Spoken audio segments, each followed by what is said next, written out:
Hi, I'm Chris Schleter, Master Gardener, food blogger, and writer. Gardening, cooking, healthy and tasty food is my passion. Welcome to my country kitchen, where we'll cook fast, fresh, with the best ingredients you can find. Come join me now.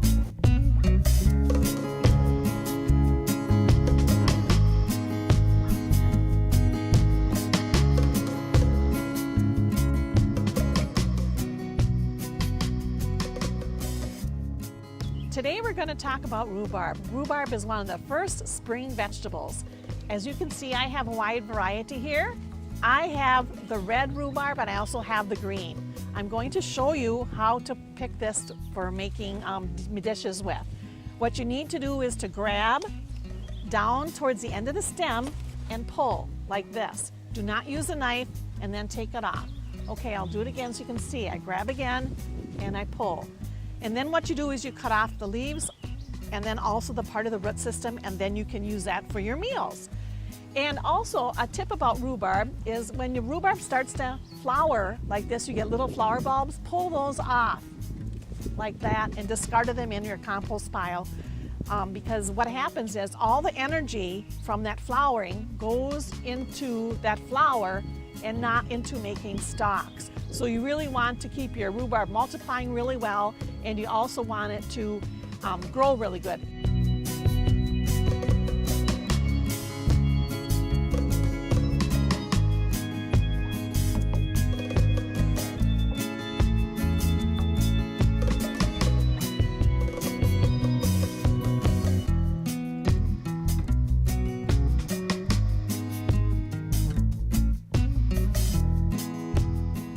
Now we're going to make a sweet treat. This is called rhubarb fool.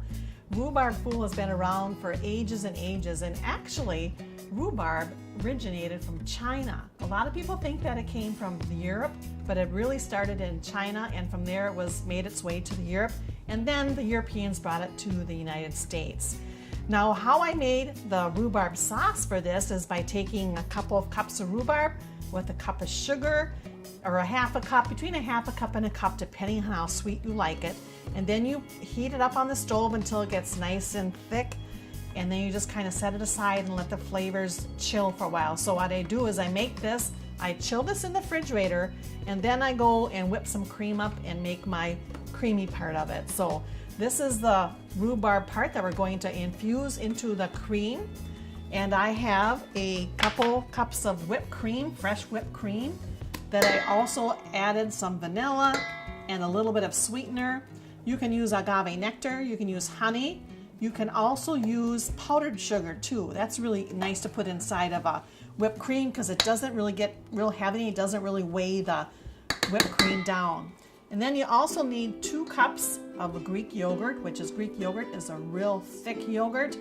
You can also make your own yogurt. I happen to make mine in the Instant Pot, and it's real simple and real easy to do that. But you can just purchase a plain yogurt. It has to be Greek yogurt because it's really thick. It needs that thickness of it.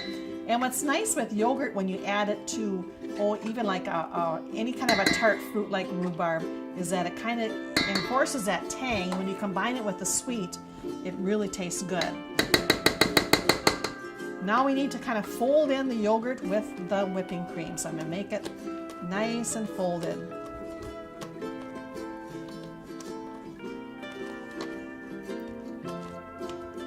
This is really a tasty dessert, and it's really easy to make. It has very few ingredients, as you can see. So now that I have my cream and my yogurt all whipped up, it's basically just going to be mixing in the rhubarb into the dish.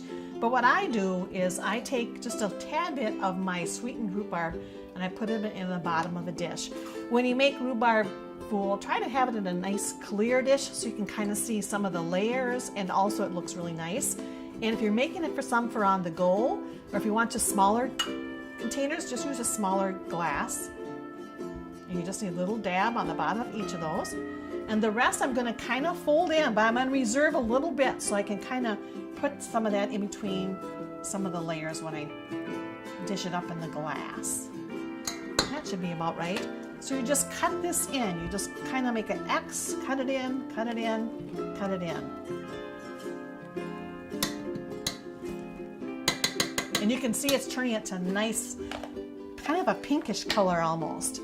And now all we have to do is just spoon it into the jar. Or I should really say it's a glass.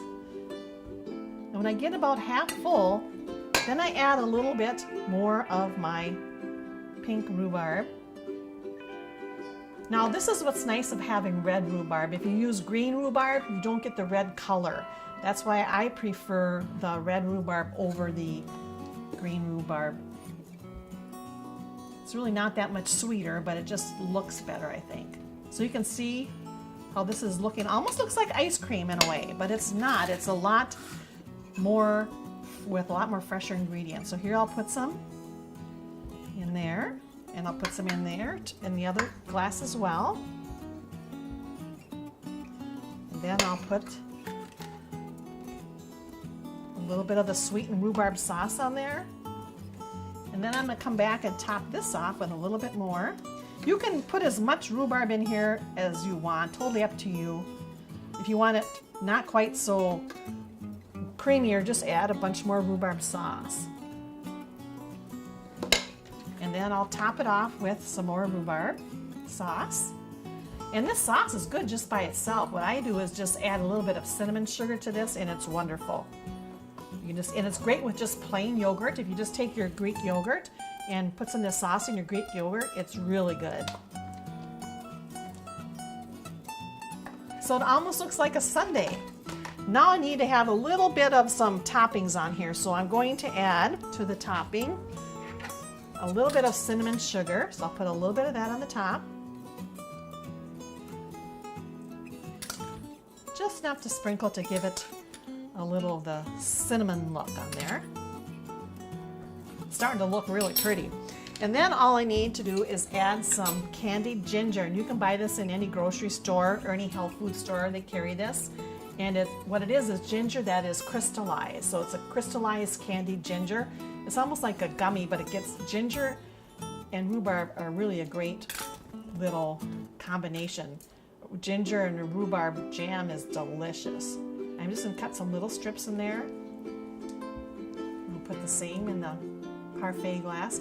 But you can see when you serve it in a nice container like this, it really makes it look more like it's really more extravagant, so it's really more elegant.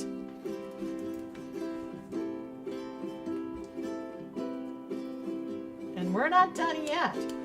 We have to add one final thing. We're going to add pistachios, and I like the way pistachios taste on rhubarb. They just have a good sweet, kind of a nutty taste, a good sweet nut. And you can use unsalted or salted, whichever you prefer. If you don't like pistachios, sliced almonds would work wonderfully as well. So here is a rhubarb fool ready to eat. All you need is a spoon. And the smaller containers, you can just wrap them and keep them in the refrigerator, and then you can take them for lunches. Or you can just keep it for a snack in the refrigerator. So there's lots to do with rhubarb and lots of easy things that we're making. I have another really fun thing that's coming up next. Stay tuned.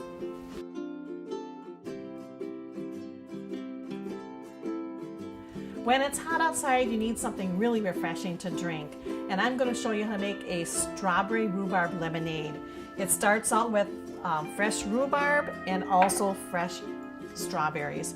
You just need to get 3 or 4 stalks of rhubarb and then add some strawberries, about a pound of strawberries I usually do. And what you need to do is you have to puree the strawberries. So you don't cook the strawberries. You take off the tops of the strawberries and put them in a food processor or a blender and blend the strawberries into a puree. And after that, then you can boil your rhubarb with some sugar and some water. And then you kind of cook it till the rhubarb is nice and tender. And when the rhubarb is tender, then it's ready to add your strawberries to that. And so here I have the strawberry puree added to this, and also the rhubarb is in here. So I'm going to add this to a pitcher that has some lemon sitting in there to give it the lemon flavor. And also we need to add a cup of lemon juice. This is fresh squeezed lemon juice. And you can also add the zest to this if you like, because that'll make it so that's more lemony yet. Just zest it off a little bit.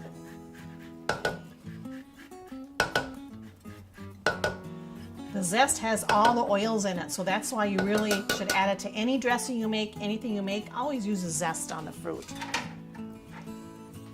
And now I have the lemon in there, plus I also have the water. Now I'm going to add in the rhubarb with a puree of the strawberries to this.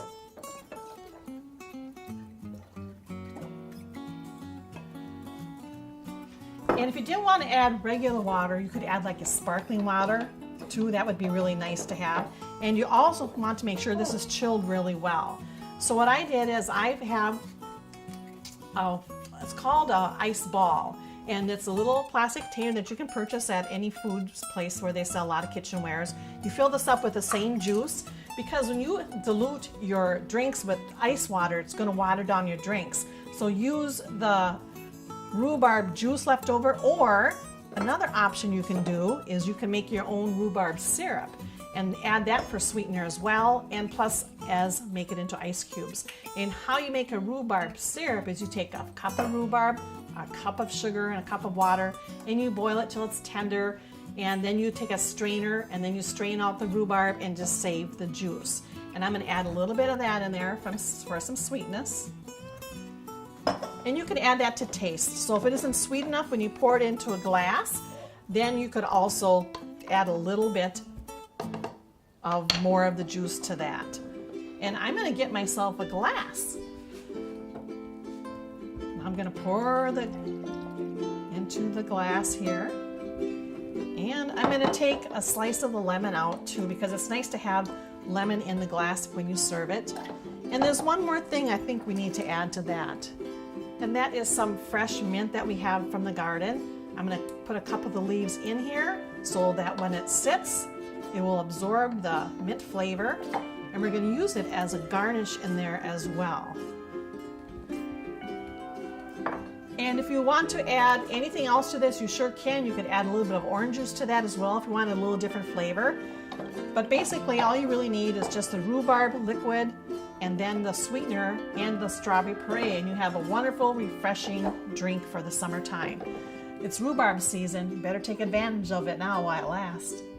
And I have just one little reminder about rhubarb, and that is about the rhubarb leaves. The rhubarb leaves are poisonous. They do have oxalic acid in them, so don't eat the rhubarb leaves, and don't let your pets chew on them either, because it could be a not very good outcome. So make sure you, when you are looking at your rhubarb, make sure you just use it for mulching. Those rhubarb leaves are really nice and big. They're great for mulching between your rows, but don't eat them and you'll be safe. If you want the recipes, go to Cooking in the Country with Chris on my Facebook page, or you can go to my website, cjinspirations.wordpress.com. You'll find the recipes and more there. Thing that's coming up next. Stay tuned.